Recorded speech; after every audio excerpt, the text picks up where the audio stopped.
What will it take for the average Californian, average American to say, man, this is what global warming looks like? It's not pleasant.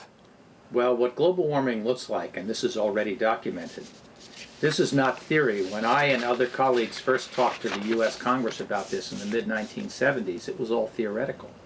It was based on the theory of heat trapping, on the fact that you can't add watts of energy over every square meter of the Earth and not expect it to warm up, but we didn't know how much.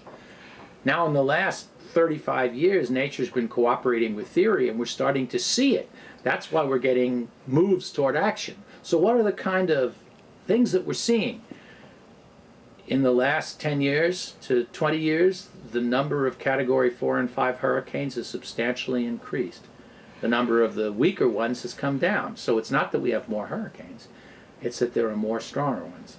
Well, is this just part of a natural cycle? There's a school that believes that. But then there's a very clear understanding that the energy source for hurricanes is warm water, and they've been going over warmer water. Not just in the Gulf of Mexico and in the Atlantic, but also in the Pacific and the Indian Ocean. This is a worldwide phenomenon. It's very unlikely to be just a natural event. So how much of Katrina's devastating storm surge was due to Mother Nature and how much was due to us? Well, we'll never know. It's one event. It's as if you have a pair of loaded dice. Anytime you roll one thing, you don't know what you're going to get. You just know you're going to get the phony faces more often than you otherwise would have. So I can't tell you whether human warming of the Gulf of Mexico was responsible for 3 inches or 3 feet of the storm surge. If it's 3 inches, it didn't matter. If it's 3 feet, it might have been the reason that it went out. That's going to happen increasingly. The scale of the storm that hit Galveston, it wasn't that strong a storm, but it was so big that even though they had a seawall, it just went behind the seawall and engulfed the city. It's going to happen. It's happening in Asia. That's one manifestation. Fires. The forecast 35 years ago, well, if you warm up the dry summer parts of the world, like the Mediterranean climates in South Africa and South Australia and the U.S. West, especially California, you're going to get more fires because of a longer dry season.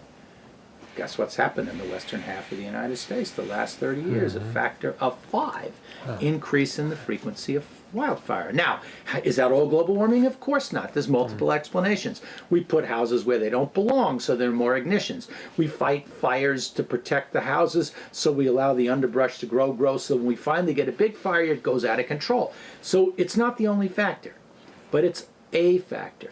So that is emotionally tangible. The heat wave in Chicago that killed 500 people. What about the heat wave in Europe in 2003 that killed 50,000 elderly, not poor people, but elderly in walk-up apartments that were very expensive in Paris?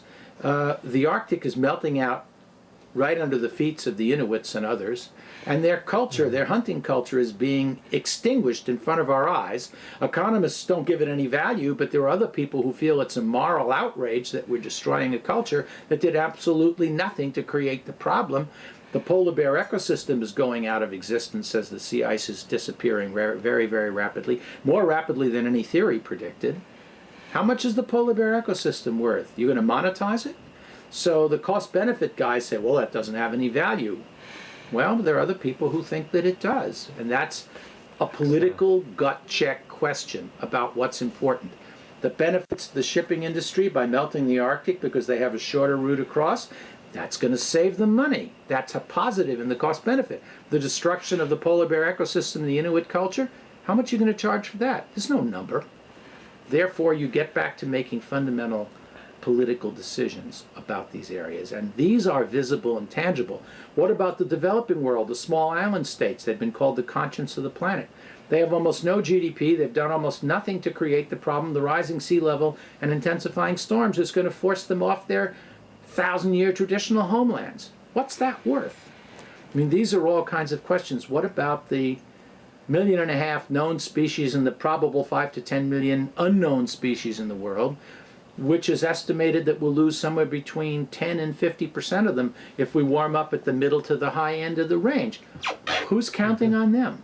So these issues are already beginning to happen, and they're making a very poignant and controversial debate because it's no longer a theory inside the microchips of computers in ivy-covered walls of academic establishments. It's happening out there.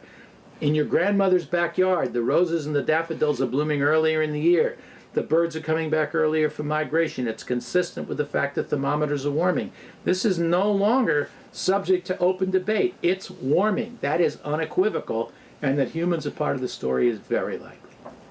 Are there specific populations, especially within the state of California, that are more at risk due to the global warming than others?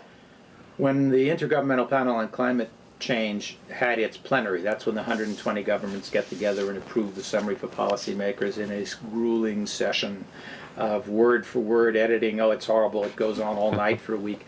At the very end, after being up for 30 hours, bleary-eyed and droopy, a reporter from the Associated Press with a camera asked me, could I give him a soundbite on what the meeting said? And I said, come on, Seth, you know that I can't summarize this complicated report that's that thick in a 20-second bite. He said, oh yeah, come on, give it a try. So, all right, I was so tired, I took the bait.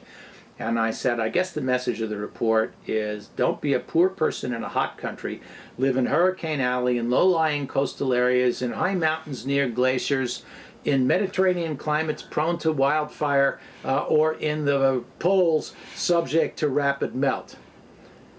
I got it in my 20 seconds. Now, that still leaves more than half the world where it's less serious. That gets more serious later on. But there are particularly vulnerable people.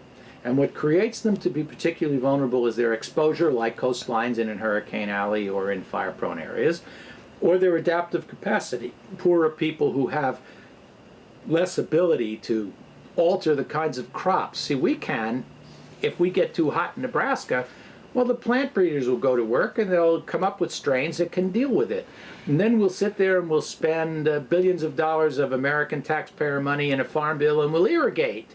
You can't do that in Papua New Guinea or in many parts of India. They don't have the resources. So what there is a differential vulnerability to climate impacts.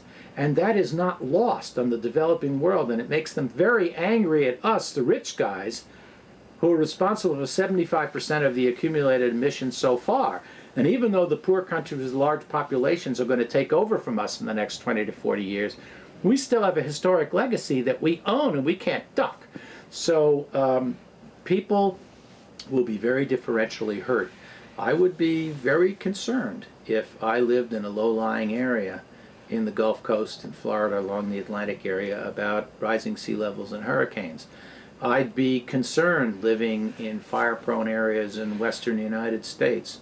I'd be very concerned living in Tibet, where the high mountain glaciers are melting and there are going to be floods followed by no water. So there are a lot of regions. I'd be super concerned if I'm an Inuit because my culture is evaporating under my feet. And all of these groups have special concern. I'd be concerned if I were elderly and vulnerable to heat stroke from intensified heat waves, and I'd be concerned if I were the parent of a child subjected to asthma from air pollution, because when you have more fires in an already air polluted place like Los Angeles or the Central Valley in California, then the smoke plumes are more dangerous in terms of how many people will be hurt than the fires themselves. So there are direct groups who are particularly affected by climate change. And what we're trying to do in the science community is get them to become aware of it so that they can choose to be a political force if they're concerned about being the special focal point of damage.